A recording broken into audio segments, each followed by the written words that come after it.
Okay, good morning class. How are you today? I hope you're all feeling well. So today our topic is grammar. We are going to learn grammar today. We're still in Unit 12, Land of Glory. So we are going to learn about articles today. What is an article? Articles are words that define a noun as specific or unspecific. Okay, articles.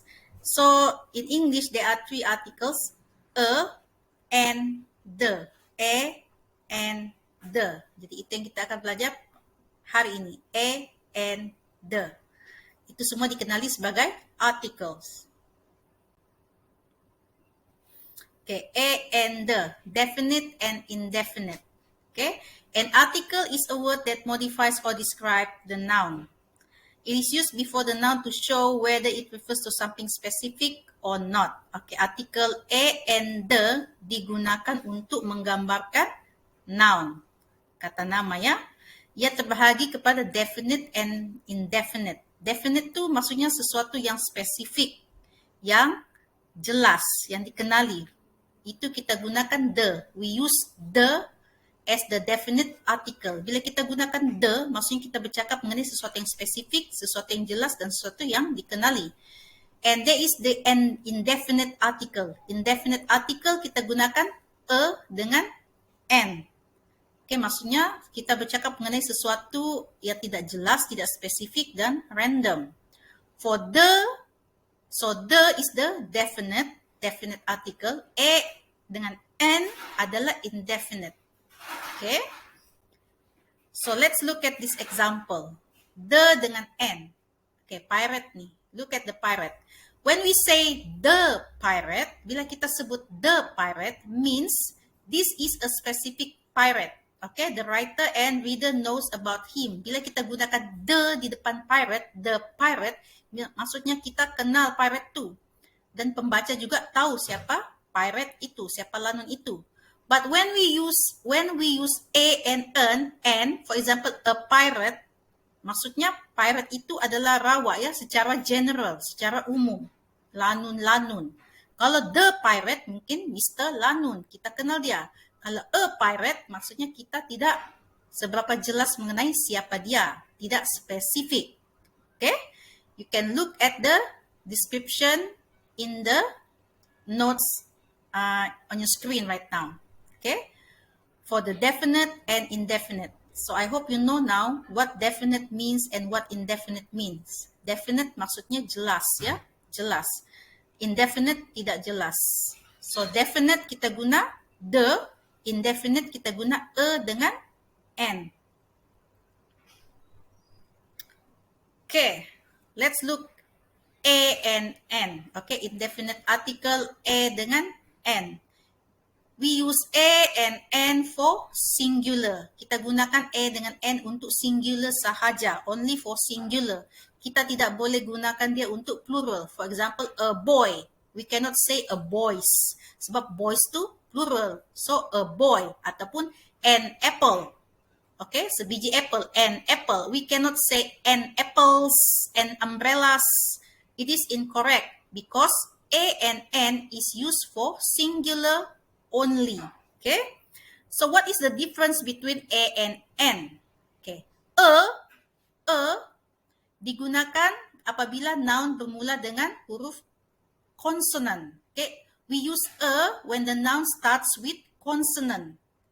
Consonant tu maksudnya B, C, D, F, L. Okay, n pula, n we use this if the noun starts with vowel. Kita guna n apabila noun itu bermula dengan huruf vowel. There are only 5 vowel. Okay, A, E, I, O, U.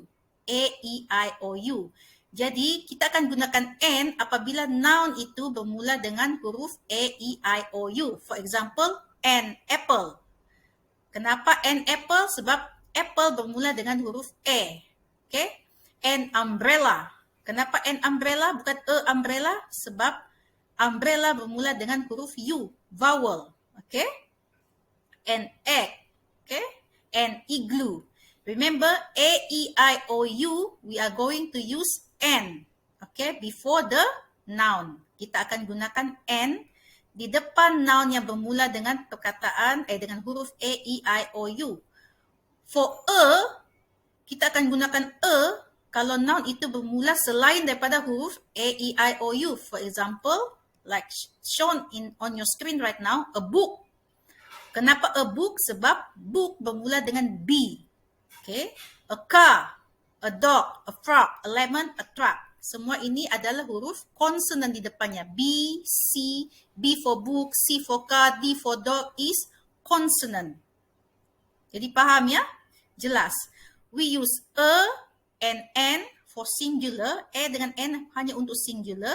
Tapi kita gunakan apabila noun bermula dengan consonant. We use if the noun starts with consonant. And we use N if the noun starts with vowel. But be careful, the sound of the letter is important. Kena ambil kira juga bunyinya. Okay, lihat contoh di screen. Look at the example on your screen right now. For example, a house. Kita sebut a house. Why? Sebab house bermula dengan huruf H, consonant. But an hour, mula dengan huruf H juga, kita gunakan N. Kenapa kita tidak gunakan a hour? Why? Because it is silent H. H-nya tidak berbunyi. Macam house ada bunyi. A house. But for hour, H-nya tidak bunyi. Kita tidak bilang hour. We say hour. O, kita akan dengar bunyi O-nya tu seolah-olah vowel. So, we are going to use N. And hour. Remember, if you have silent H, for example, hour or honest or honor, kita akan gunakan N. And hour, and honest, okay? And then we have this, sounds that sounds like Y. For example, an uncle. Kita sebut an uncle sebab uncle bermula dengan huruf U. We use N, Y because uncle starts with U. But university also starts with U. University juga bermula dengan U. Tapi kenapa kita gunakan bukan N university?